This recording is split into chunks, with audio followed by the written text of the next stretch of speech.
Welcome to Season 2, Episode 1 of Tech Talk Thursdays. My guest today is Jithendra Palasagaram. He's the President and CEO of a company called Part Analytics, and he's here to talk today about the accurate sourcing and risk analysis software for OEMs and EMS companies. That's my guest. Now let's get on with the show. Nice to see you, Jithendra. Thank you for joining us today. Hey, Trevor. Thank you for having me. Okay.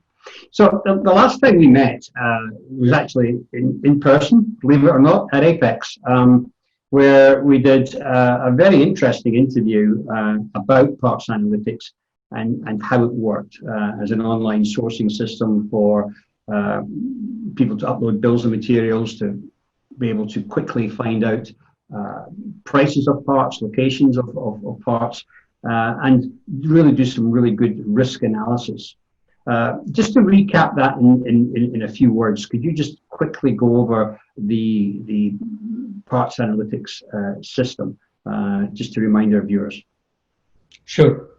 Yeah, as I mentioned at the last time we met at Apex, at that time we had only one module released, our BOMIQ module, that allowed OEMs as well as EMS companies to quickly upload a bill of material, get information on pricing from public sources, as well as what we call a benchmark pricing from other customers, and also visibility to risk from life cycle issues or any potential lead time changes and things like that. Since then, we have actually released 3 other modules. Our Executive IQ module that actually gives companies an overview of the spend across the entire company, enterprise-wide view, and also a view by business units and product level as well. And we also released our Part IQ module that actually gives them ability to drill down to a particular component and quickly assess the impact of any risk at the component level to the entire enterprise. And the last one but not least is our Category IQ module that actually gives visibility to commodity and sub-commodity level insights. So it's a way for commodity or category managers and leaders to quickly identify opportunities for negotiation with suppliers and adopt more data-driven negotiation process. Right. Well, that's a lot of additional modules that you've added, and it's giving a lot more visibility, as you say, doing a much deeper dive into the parts and the different areas there. How has COVID affected your business? I mean, and what is it? You know, I'm sure you must have had a lot of supply chain threats and issues for your customers. So take us a walk through what's happened there. Yeah. So I think what's unique to us is actually we have customers both in the OEM segment as well as the electronic manufacturing services or EMS companies. And we have seen different types of impacts. With the OEM side, based on the customer segment, if they're in oil and gas segment, they're kind of completely frozen any new spend. So there's not a lot of buying new software and things like that. But if there's a customer in a healthcare segment, there's insignificant ramp up in their demand for certain types of products. So they're actually looking for opportunities to make their process more efficient.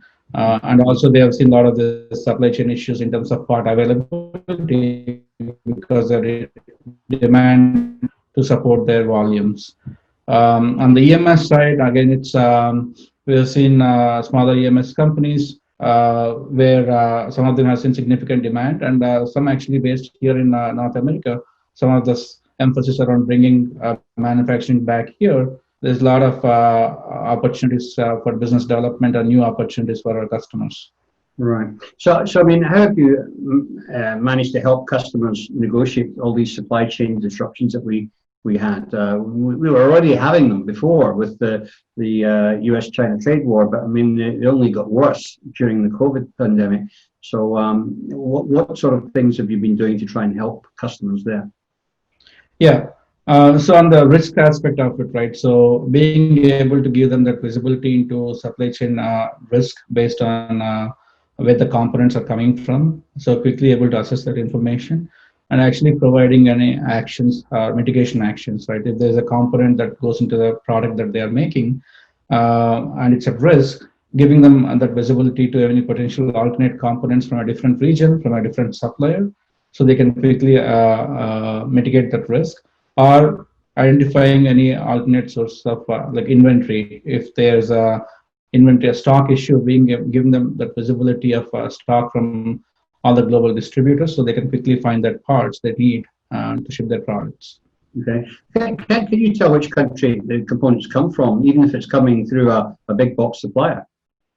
Yeah, so we actually have the country of origin information for the components, and it's a growing database. We're adding more and more. With that information, our customers can quickly assess where the components are being manufactured. Right, right. Because, I mean, are you seeing many instances of companies looking for double and triple sourcing of components and, parts? Yes, definitely. I think even before, I think COVID, there was this emphasis of dual sourcing or multi-sourcing, and that kind of with the recent events have accelerated that emphasis.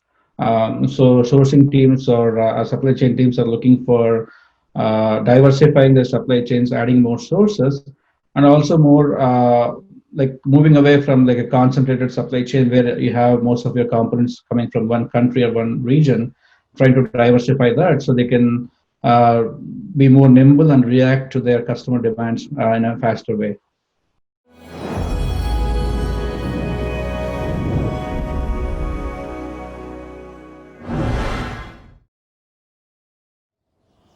Try first. Don't just say, I can't. Try and find a way to do it. We will exceed your expectations. Nice to meet you. We are Omron. Right. Well, I mean, there's no doubt about it that the US-China situation is heating up, unfortunately. Yeah. So companies are looking to mitigate that risk just in case they have an issue down the road. So are you finding that companies are saying, well, we want a second or third source, but in a different location or nearer to the point of delivery, etc.? What sort of strategies are companies looking at here? Yeah, in terms of strategies, right, the first thing is if you take the OEM side, looking at the tier one spend, where they're making this, where the supply base is, let's say for a PCB and manufacturing, trying to diversify that if they have all of it coming from China, moving it to from, let's say, North America region, whether it's in Mexico or some in US, or within Asia, moving to different countries. That's at the tier one level. But tier two, if you go down to the component level, adding more sources, right? Whether it's alternate components from the same manufacturer, maybe that's being manufactured at a different location, or adding alternate components from different suppliers. Those are just a couple of examples. But the key is getting that visibility. First, they need to know where they're getting their stuff from. If they don't know that, they spend a lot of time trying to identify that, it's an issue. So they need to address that first. Once they have that visibility, then they can take those mitigating actions. I guess the beauty of your system is that you're able to access a lot of information quickly because I mean it's a very manual system that a lot of companies are using at the moment. Tell us what are the real strengths of using the parts analytics system?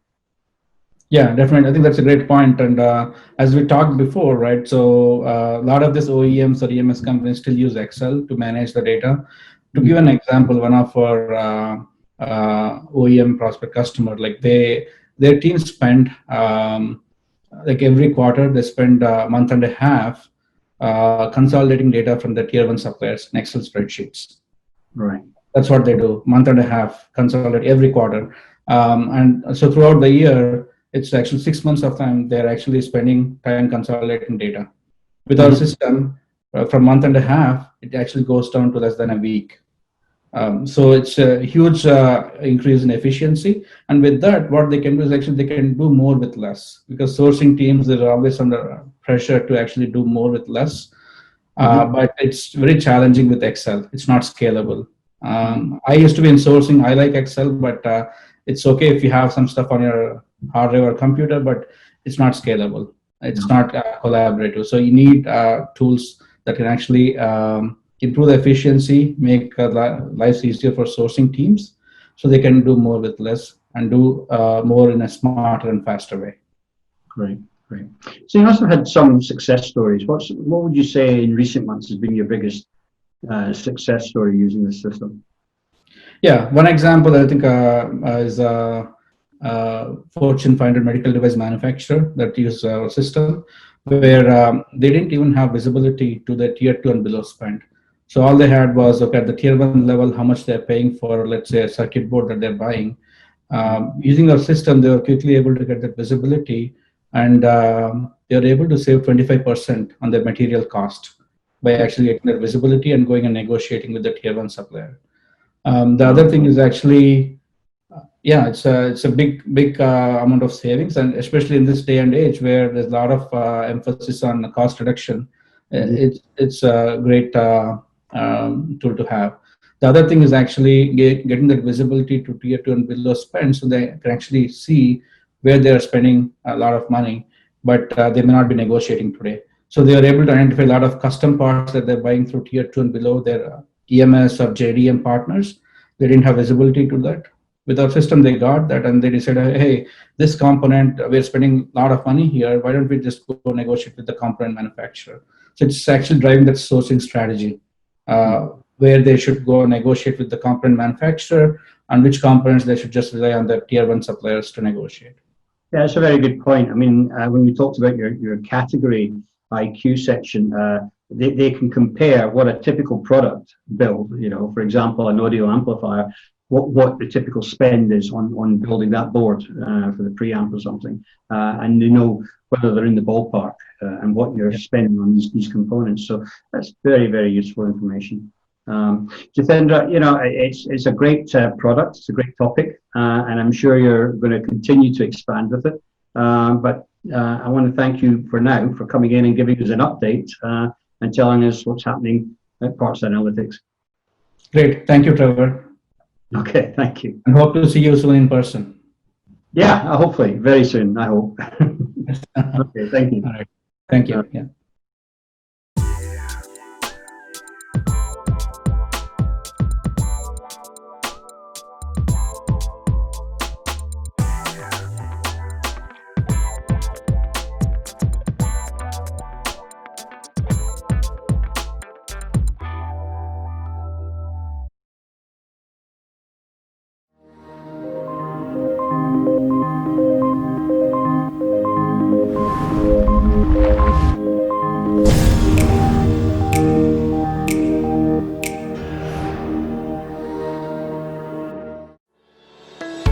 Global SMT and Packaging opens the windows of the world to bring you the latest news and technologies from Munich, from Bangalore, from Shanghai, from San Diego.